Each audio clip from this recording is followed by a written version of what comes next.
আসসালামু আলাইকুম। কেমন আছেন সবাই? আশা করছি আল্লাহর রহমতে সবাই অনেক অনেক ভালো আছেন। আজকে আপনাদের সাথে শেয়ার করব হাতে মেখে গরুর মাংস রান্নার রেসিপি। আশা করছি আমার আজকের রেসিপি আপনাদের কাছে খুব ভালো লাগবে। তো চলে যাচ্ছি মূল রেসিপিতে। তো এখানে আমি হাড় চর্বি সহ 1 কেজি পরিমাণ গরুর মাংস কেটে ধুয়ে পরিষ্কার করে নিয়েছি। আর এই যে ছোট ছোট করে কেটে নিয়েছি। এখন এর মধ্যে প্রথমে দিয়ে দিচ্ছি পেঁয়াজ কুচি পরিমাণ অনুযায়ী। এখন দিয়ে দিব এর মধ্যে আদা রসুনের পেস্ট 1 টেবিল চামচ পরিমাণ। দিয়ে দিচ্ছি 1 চা চামচ হলুদের গুঁড়ো। দিয়ে দিচ্ছি 1 চা চামচ মরিচের গুঁড়ো। দিয়ে দিচ্ছি 1 চা চামচ জিরার গুঁড়ো। দিয়ে দিচ্ছি ধনিয়ার গুঁড়ো। এখন দিয়ে দিচ্ছি স্বাদ অনুযায়ী লবণ। দিয়ে দিচ্ছি গরম মশলা, তেজপাতা, লং, দারচিনি, এলাচ পরিমাণ অনুযায়ী। এখন দিয়ে দিচ্ছি রান্নার তেল।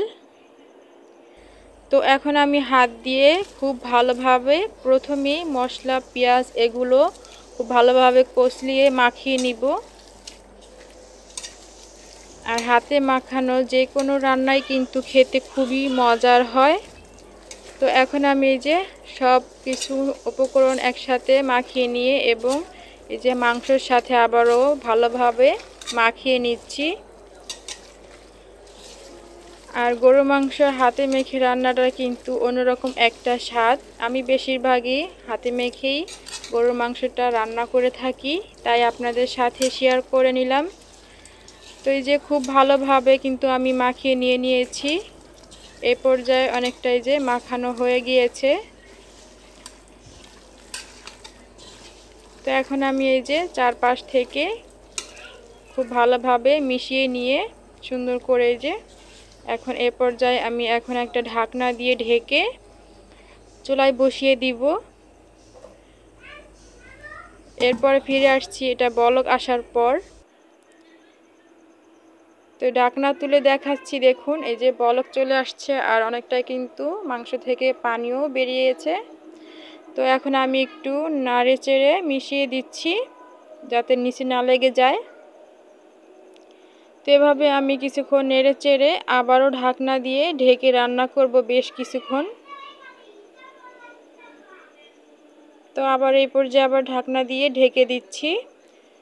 তো আবার ঢাকনা তুলে যে দেখাচ্ছি, দেখুন এই যে অনেকটাই কিন্তু তেল ভেসে উঠেছে, তার মানে আমার মাংসটা খুব ভালোভাবে কষানো হয়েছে। এরপর যে আগে থেকে কেটে ধুয়ে রাখা আলু দিয়ে দিচ্ছি।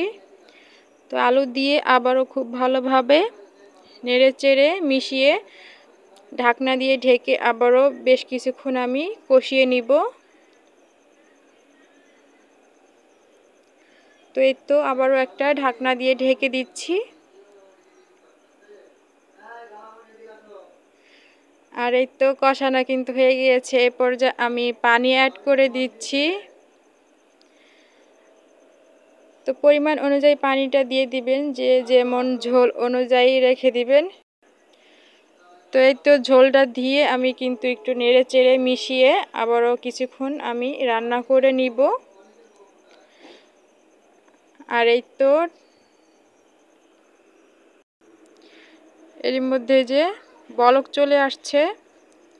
তো এভাবে আমি আরও কিছুক্ষণ রান্না করে নিয়ে চুলা থেকে নামিয়ে নিব। আর এই পর্যায়ে যে চুলা থেকে আমি নামিয়ে নিয়েছি। এরপরে এমন হয়েছে আমার রান্নাটা। তো দেখতে কেমন হয়েছে অবশ্যই কমেন্ট করে জানাবেন।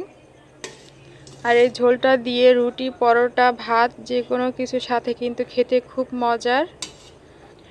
তো আশা করছি আমার আজকের রেসিপিটা আপনাদের কাছে অনেক অনেক ভালো লেগেছে। আর সবাই অনেক বেশি ভালো থাকবেন, সুস্থ থাকবেন। আজকের মতো এই পর্যন্তই। আল্লাহ হাফেজ।